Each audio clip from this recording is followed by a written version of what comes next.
ماہ ذی القعدہ کے جو شروع ہو گیا ہے اس کے کچھ مخصوص اعمال ہیں۔ سب سے پہلا اس مہینے میں عمل یہ ہے کہ آپ روزانہ 100 مرتبہ محمد و آل محمد پر صلوات بھیجیں۔ دوسرا عمل اس مہینے کا یہ ہے کہ آپ روزانہ 300 مرتبہ الحمدللہ رب العالمین کہیں۔ تیسرا عمل اس مہینے کا یہ ہے کہ آپ ہر نماز کے بعد 1 مرتبہ آیت الکرسی کی تلاوت فرمائیں۔ چوتھا عمل اس مہینے کا یہ ہے کہ آپ ہفتے میں کم سے کم 1 دن نماز جعفر طیار ضرور پڑھیں۔ اور یہ اعمال جو ہم نے بتائے ہیں یہ اعمال آپ دن میں رات میں کسی بھی وقت کر سکتے ہیں، اس کا کوئی خاص وقت معین نہیں ہے۔ جب بھی آپ فری ہوں، جب بھی آپ کے پاس وقت ہو، کسی بھی وقت آپ یہ اعمال بجا لا سکتے ہیں۔ نبی کریم ارشاد فرماتے ہیں کہ جو شخص چاہتا ہے کہ اس کی اس مہینے میں مغفرت ہو، اس کے گناہوں کو بخش دیا جائے، تو وہ اس مہینے میں 4 رکعت نماز بجا لائے۔ اس نماز کی نیت یہ ہے کہ نماز ذی القعدہ پڑھتی ہوں یا پڑھتا ہوں قربتاً اللہ، 2 رکعت کر کے یہ نماز پڑھی جائے گی۔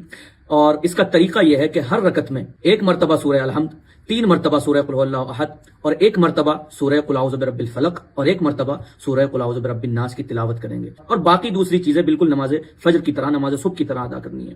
جب یہ 4 رکعت نماز تمام ہو جائے تو اس کے بعد 70 مرتبہ استغفر اللہ ربی واتوب الیہ کہیں گے، اور اس کے بعد چھوٹی سی یہ دعا پڑھیں گے، یا عزیز یا غفار اغفر لی ذنوبی وذنوب جمیع المؤمنین والمؤمنات فإنہ لا یغفر الذنوب الا انت۔ اس کو آپ دیکھ کر بھی پڑھ سکتے ہیں، ہم اس کو کامنٹ میں مینشن کر دیں گے۔ اللہ سے دعا کرتے ہیں کہ خداوند کریم ہمیں اس مہینے میں زیادہ سے زیادہ اعمال بجا لانے کی توفیق عنایت فرمائے۔